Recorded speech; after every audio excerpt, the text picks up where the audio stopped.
After ng isang linggo, bumaba na yung presyo ng Humana. Dito kasi sa lahat ng Humana ay iisa lang ang presyo. Ito ay sa may T1 na area. Ayan, 3 euro na lahat ng items dito. Ayan, pasukin natin at titingin tayo ng pwede nating mabili. Kasama ko ang kaibigan ko dito.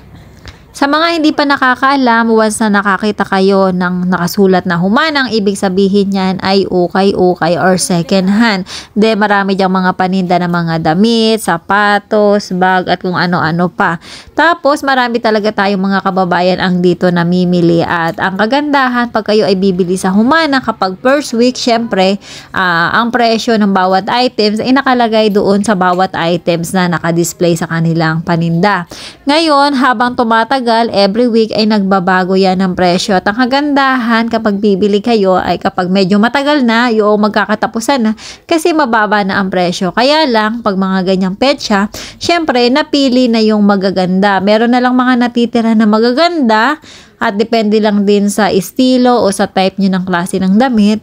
At syempre, depende din sa mga sizes. Kasi syempre, yung ibang magaganda ay hindi napipili kasi nga hindi ito fit sa kanila. Kaya galingan lang din ng pili talaga.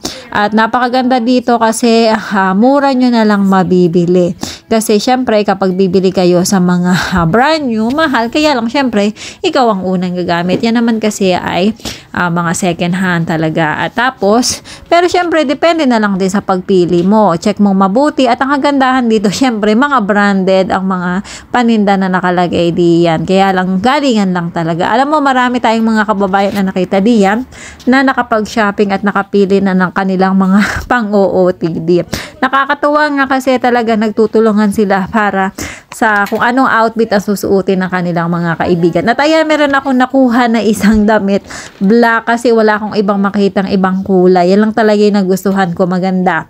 3 euro lamang nakabili na ako ng isang damit. At yung kaibigan ko ay nakabili ata siya ng 5 klase ng damit. Kasi nga mura. Namurahan siya talaga. Kaya nakahanap siya ng mga damit na pwede niyang gamitin.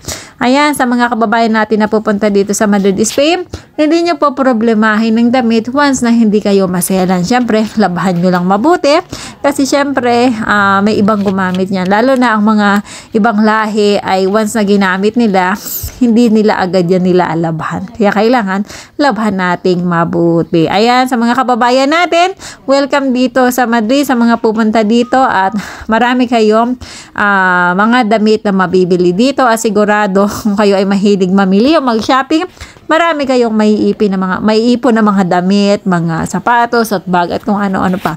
Lalong-lalo na kapag kayo ay merong full-time na trabaho kasi hindi naman ganun kamahal ang bilihin dito at marami kayong maiipon. Ayan, maraming salamat sa panonood at magkita-kita tayo sa mga susunod kong videos.